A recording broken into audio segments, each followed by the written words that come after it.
What? What? Holy hell, man. I don't even know what I just watched. Hey there, cats and kitties. I am the Blues Man, Johnny Blues, and with this video, we're discussing my thoughts on Series 4, Episode 2 of Sherlock, the Lying Detective. Spoiler warning, spoiler warning, spoiler warning. There be spoilers ahead. If you haven't already seen this episode, I do not want to spoil it for you, and I will be spoiling no holds barred. This video discussion, I can assure you. 5, 4, 3, 2, 1. If you've already seen it, you'll be sticking with me. Let's rock and roll. Where do I even begin? Where do I even begin with this?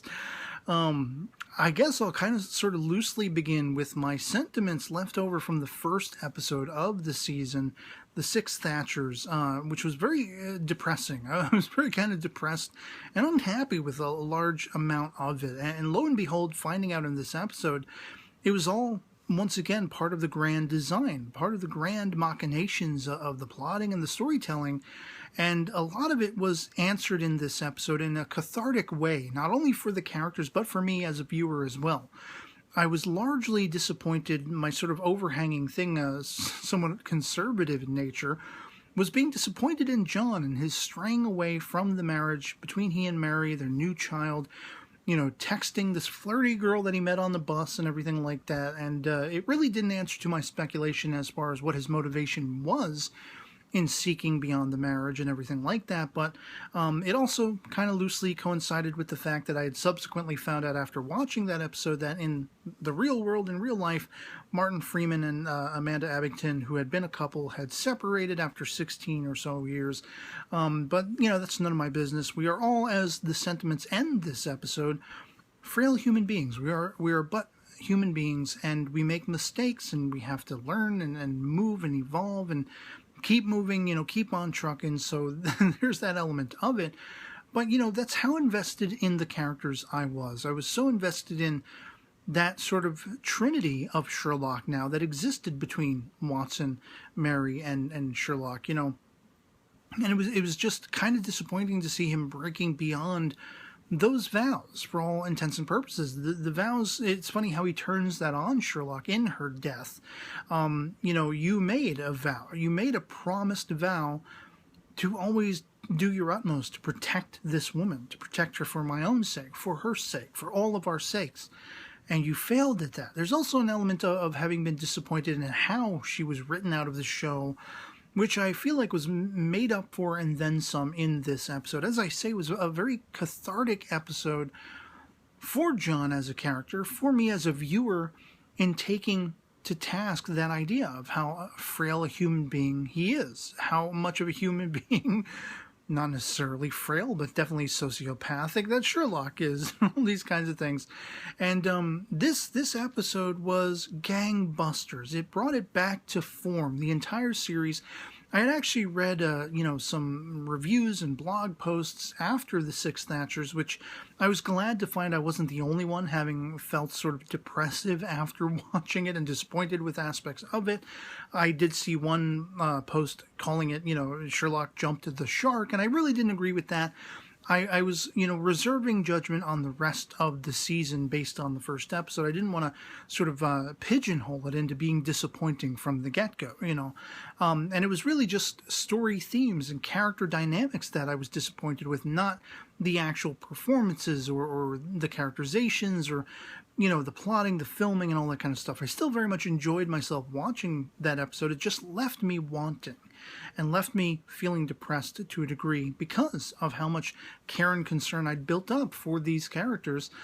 And being on this journey in this episode where we have this posthumous message from Mary imploring Sherlock to save John, to save Watson, but in a manner that sees him being utmost disabled. You know, it was highly intriguing, that. And I love how much of this borrowed from, I would be remiss if I didn't point out how much it borrowed from the original Conan Doyle story, The Dying Detective, which also featured a character by the name of Culverton Smith, as portrayed in this by Toby Jones expertly.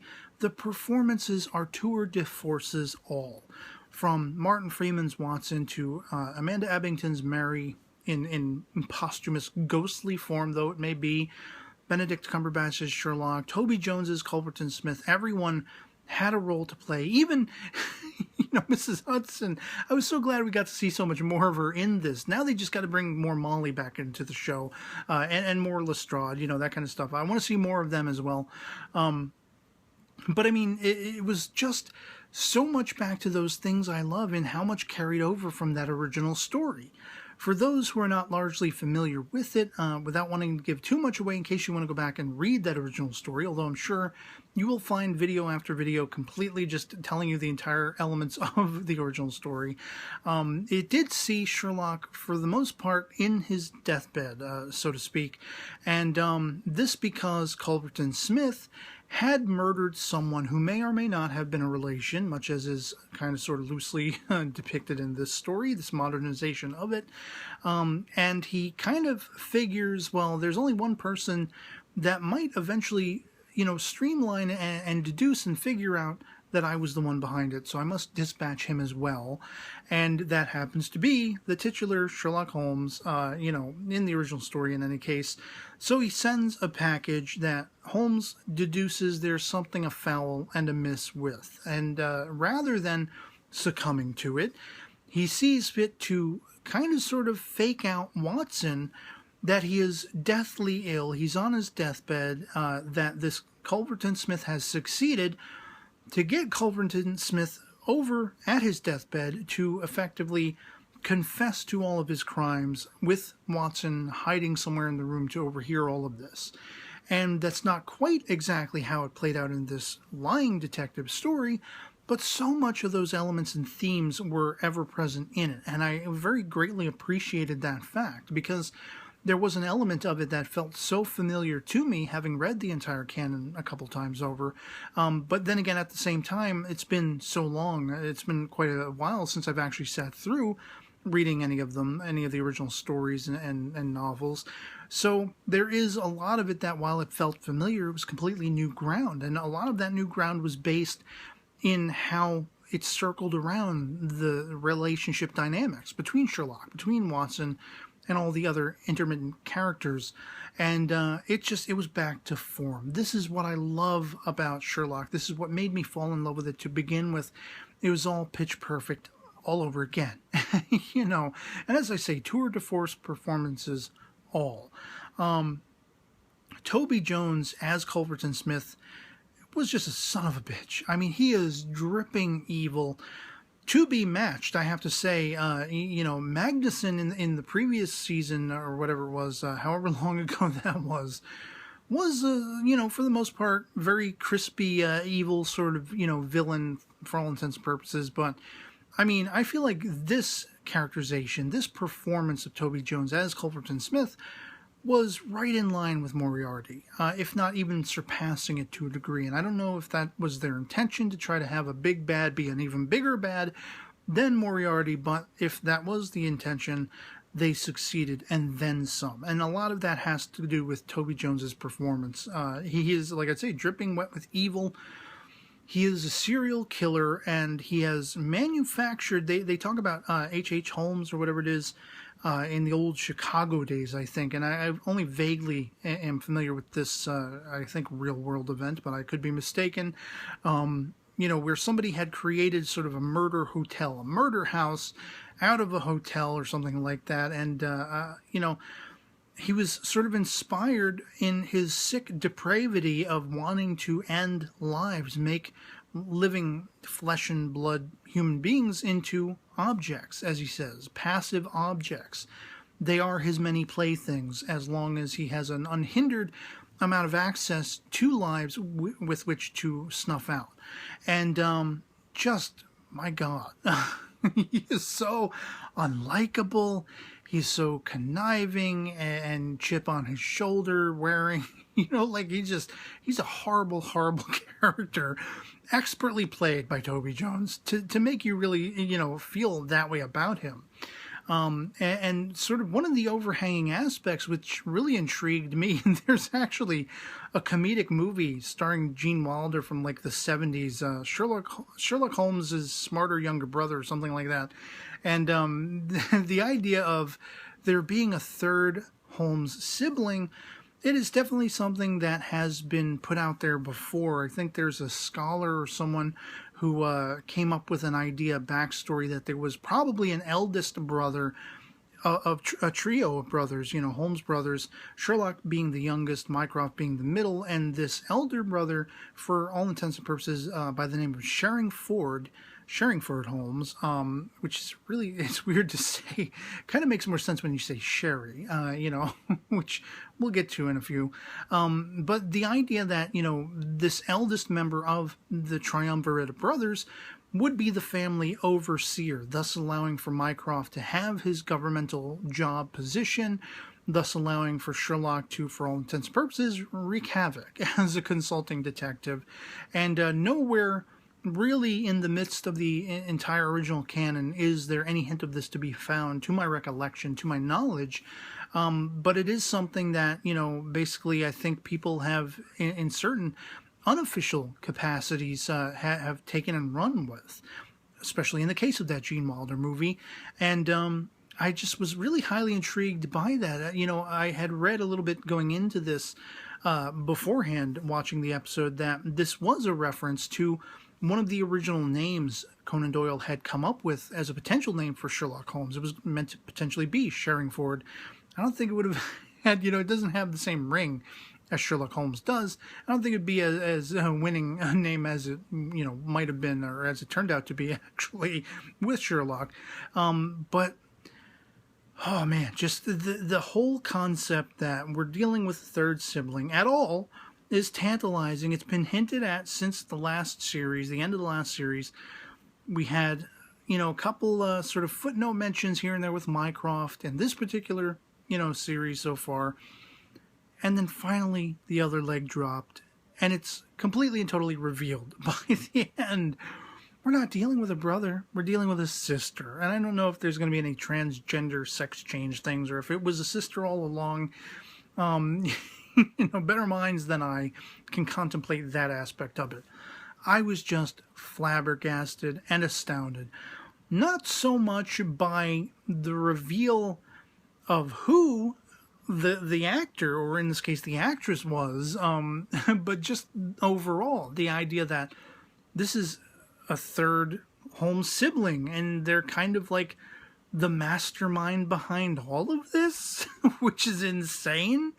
But I gotta say, in starting this episode, in those first couple of scenes with John talking to his therapist, in looking at his therapist, even though she had an accent, I was looking at the actress, and I'm just like, I'm sitting there thinking to myself, she kind of looks familiar, she kind of looks like the chick on the bus just a little bit. I wonder if it's going to actually turn out to be she was the chick on the bus. But how could that be? This is a therapist, and the car comes racing up to misdirect us and everything like that. And then as you're seeing Holmes in his mind-boggled, tripping out, sensation, again, an aspect of that original Dying Detective story where Sherlock has to kind of convince Watson that something is wrong with him, that he is ill, that he is taken ill, that he might even be dying. Do we have those themes thoroughly in play? But, Sherlock is not sure if he has hallucinated his interactions with this Culverton Smith's, air quotes, daughter. And all of that conversation, every time you're seeing this woman, again, I'm like, yeah, she almost looks like the other actress that was on the bus. She almost looks like the one that was the therapist. I mean, pretty clever of them, was my thought, to cast actresses who look so similar that you almost can't tell. There's just slight differences, and lo and behold, they are all the same actress by the end. It was all the same actress. I was flabbergasted that I actually perceived that. You see but you do not observe is something Sherlock actually took a direct quote from A Study in Scarlet, the very first Sherlock Holmes story. Was he saying it to, Watson's baby in the previous episode? He also says the game is afoot, not the game is on, in this episode. Drug-induced though it may have been, it was a direct reference to the original canon. Not a modernization or play on. And I mean, this is what I love about this series. These are the things I love about it. To so heavily be inspired by, take inspiration from, and pay homage to the original story that borrows heavily from this. And I know there are plenty of different things here and there, nods here and there to other aspects of the Holmes canon and beyond the canon and all this kind of stuff. But to borrow so heavily from the original story, to weave it in this grand tapestry anew, built on that original foundation, and how much it revolves around Sherlock and his drug-addled mind and the reasoning for his doing that to try to save John's soul, as requested by Mary posthumously. I love the fact that John got to see this message and he got to understand the grander picture as well. He became, sort of understanding of it and moved by it, much as I did as a viewer, being invested in these characters. And just, little sis or maybe elder sis, I don't exactly know where she falls into that triumvirate of Holmes siblings, but I'm just like, oh man, Sherrinford Holmes, Sherry baby. It's like Frankie Valli, Sherry baby, It's like, oh my God, just pitch perfect. This was just a freaking awesome episode. And all that crazy stuff. I mean, we got, Mrs. Hudson driving a speedy car. I don't even remember Aston Martin or whatever it is, Bond reference. No, if that's even what it was, I don't even remember. I don't care. I'm not a car guy for the most part.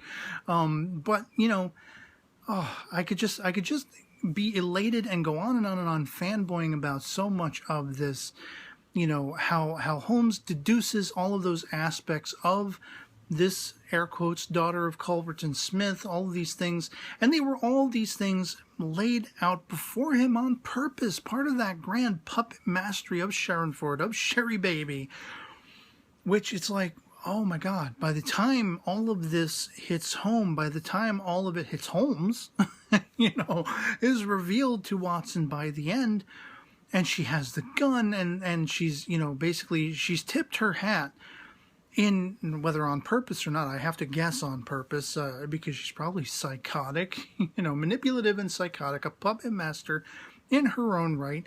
And I guess arguably, how much of this really was down to Culverton Smith, being a grand design mastermind, or how much was it prompted and sort of edged on by Sherrinford, by Sherry Holmes, in a similar, sort of fashion to how Moriarty would employ and enable other criminals and all this kind of stuff. I don't know. It's, debatable.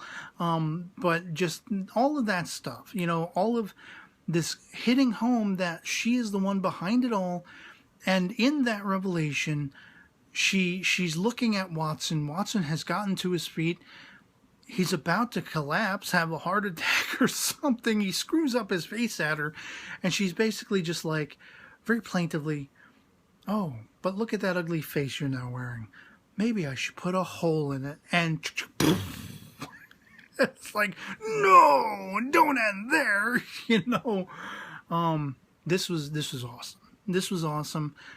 Sherlock, the series, has not lost anything. And while I may have been disappointed with the first episode, The Six Thatchers, and themes and elements therein, it wasn't for a lack of the performances, the actors, everyone involved, the filming and all that kind of stuff. As I say, it was just themes and thematic elements and character elements that disappointed me. And this made up for it and then some. It was just, it was a hell of a watch. It was a hell of a watch. And I think it's the best yet. It's the best yet in the entirety of the Sherlock series as a whole, the show as a whole. And I'm sure there's plenty of stuff I'm even forgetting to talk about just because of how astounded I was by all of the things I've already talked about. I actually forgot. I now remember that I forgot in talking about the Six Thatchers.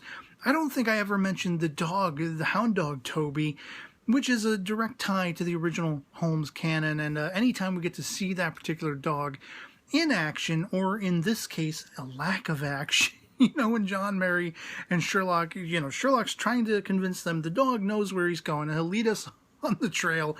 And she's just like, he's not going anywhere, Sherlock. I was dying because Very often do you see the opposite being true. Toby is a very integral part of the sort of casework of Sherlock Holmes. Whenever he needs a scent dog or something like that, Toby never fails him. And this Toby was like completely just using these people as jackanapes. He just wanted to go out for a walk, take a piss, and here's my masters to let me do it.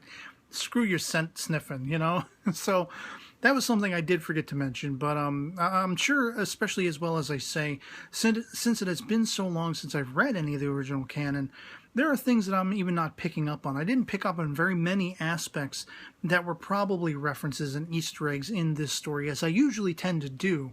They very much are noticeable to me and stand out to me, so I'll have to sort of go back over the canon and refamiliarize myself with it and watch this a couple more times and really try to pick out everything that was going on in there that might have been references and such like that. Just wow.